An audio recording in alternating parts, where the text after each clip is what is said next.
হত্যার কথা ভুলে যাইতে পারে। ইলিয়াস আলীর গুমের রিপোর্ট নাই করে দিলে তারা সমঝোতা করতে পারে, তারা সমঝোতা করে ক্ষমতায় আসতে পারে। আমরা একটা কথা স্পষ্ট করে বলে দেই, ইলিয়াস আলী এই বাংলাদেশের জন্য গুম হয়েছিলেন, ঠিক কিনা? এই বাংলাদেশের জন্য তাকে হত্যা করে তার পেট চিরে দিয়ে সমুদ্রে ভাসিয়ে দেওয়া হয়েছিল। সুতরাং যেই লোক বাংলাদেশের পক্ষে কথা বলে সে কোনো একক দলের নয়। আগামীর দিনে কারা ইলিয়াস আলীর গুমের রিপোর্ট নাই করে দিয়েছে আমরা সেইটা জানতে চাইব। পিলখানার শাপলার গণহত্যার বিচারের ব্যাপারে অন্তর্বর্তীকালীন সরকার কি করেছে এবং বর্তমান সরকার কি করবে সেইটা আমরা জানতে চাইব। জুলাইয়ের ১৪০০ শহীদের হত্যার বিচার এই সরকার করবে কি করবে না আমাদেরকে স্পষ্ট বার্তা দিতে হবে। সে যদি করে আমরা তাদের ব্যাপারে এক ধরনের সিদ্ধান্তে যাব, এবং সে যদি না করে তাহলে আমরা আরেক ধরনের সিদ্ধান্তে যাব। এই পুলিশ জুলাইয়ের পরে তো এই পুলিশকে আমরা চিনি না। এই পুলিশ শুধু লেবাসের জন্য তাকে ১৫ থেকে ১৬ একসাথে বাড়ি দেয়, সেই পুলিশ কোনোভাবেই বাংলাদেশের পুলিশ হইতে পারে না। এই পুলিশ ইন্ডিয়ার পুলিশ, পুলিশ শহরের পুলিশ। সুতরাং এই ইন্ডিয়ার পুলিশ এবং এই রয়ের পুলিশ দিয়ে যদি বাংলাদেশ চালাইতে চাও, ভারতের হাত যদি ধরে ফেলো আমরা তোমাদের হাত ছেড়ে দিব। আমরা তোমাদের হাত ছেড়ে দিলে বঙ্গোপসাগরের ডুইবা মারা ছাড়া তোমাদের আর কোনো উপায় নেই। প্রিয় ভাইয়েরা, এই পুলিশ আপনারা দেখছেন শান্তিপূর্ণভাবে যমুনার সামনে অবস্থান গ্রহণ করেছিল। আমাদেরকে বলছে আমরা নাকি নির্বাচন বানচাল করতে চাই। শহীদ ওসমান হাদি এই নির্বাচনের প্রার্থী ছিলেন, তার ভাই বোনের এই নির্বাচন বানচাল করতে চাইবে, এইটা কোনো হারামজাদার বিশ্বাস করবার কথা না। আমরা প্রথম দিনেই কিন্তু যমুনার সামনে গিয়ে বসি নাই।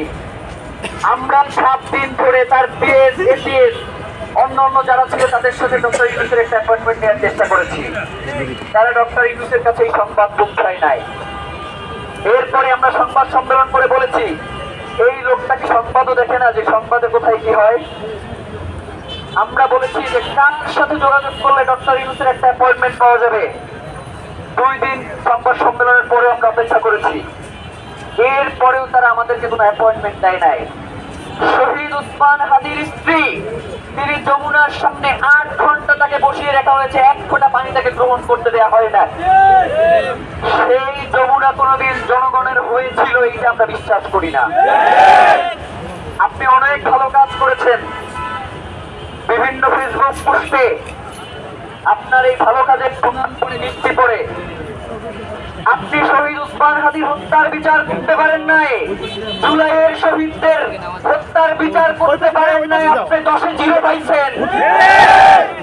আপনি 10-এ 0 পাইছেন কারণ এই জুলাই জনতা আপনার ক্ষমতায় বসাইছিল, তাদের অধিকার আপনি নিশ্চিত করতে পারেন নাই। আপনি কি করলেন? আপনি যেটা করলেন সেটা হচ্ছে লন্ডনে দেখা করতে গিয়া এই জুলাই শহীদদের সাথে একবার কোথাও বললেন না যে তাদের বিচারের ব্যাপারে কি করবেন। সেই ধরনের কথা না বলেই আপনি নির্বাচনের তারিখ ঘোষণা করে দিলেন। নির্বাচন বাংলাদেশের জন্য অত্যন্ত গুরুত্বপূর্ণ ছিল। দীর্ঘ 17 বছর বাংলাদেশের মানুষ তার এই যে ভোটাধিকার প্রয়োগ সেটা সে করতে পারে নাই। আমার বয়স 28, জীবনে আমি এই প্রথম ভোট দিতে পারছি। 35 বছর বয়স পর্যন্ত কেউ ভোট পর্যন্ত দিতে পারে নাই।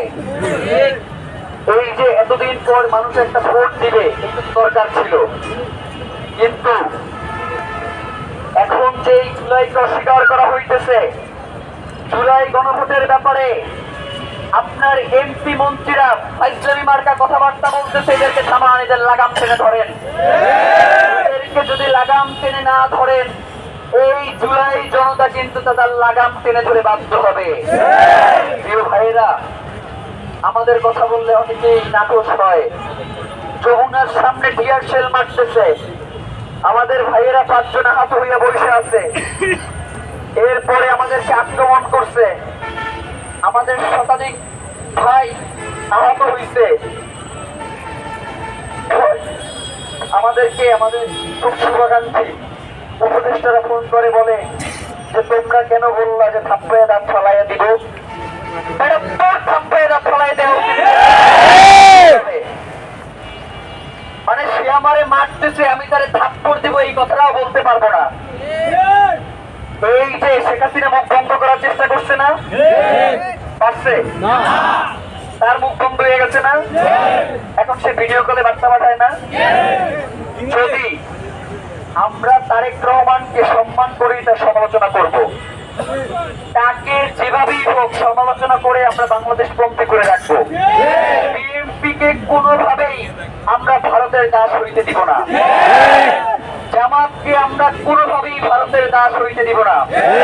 শহীদ ওসমান হাদির এই বাংলাদেশকে, জুলাইয়ের এই বাংলাদেশকে আমরা কোনোভাবেই ভারতের কাছে বর্গা দিব না। যারা ভারতের দাবিদারি করতে চান, ভারত গিয়ে করেন, বেশি দূর না তো, বেশি টাকা পয়সা লাগবে না, ভারতে গিয়েই করেন। দীর্ঘদিন তো ভারতে বসে বহুত দাবিদারি করছেন, একজন দাবিদারি করতেছে, আপনারাও যান, ওইখানে বসে দাবিদারি করেন। বাংলাদেশের মানুষকে বাংলাদেশ পন্থী হইতে দেন, বাংলাদেশের মানুষকে তার নিজের যে অধিকার সেইটুকু প্রতিষ্ঠিত করতে দেন। এই যে নতুন করে করছে কি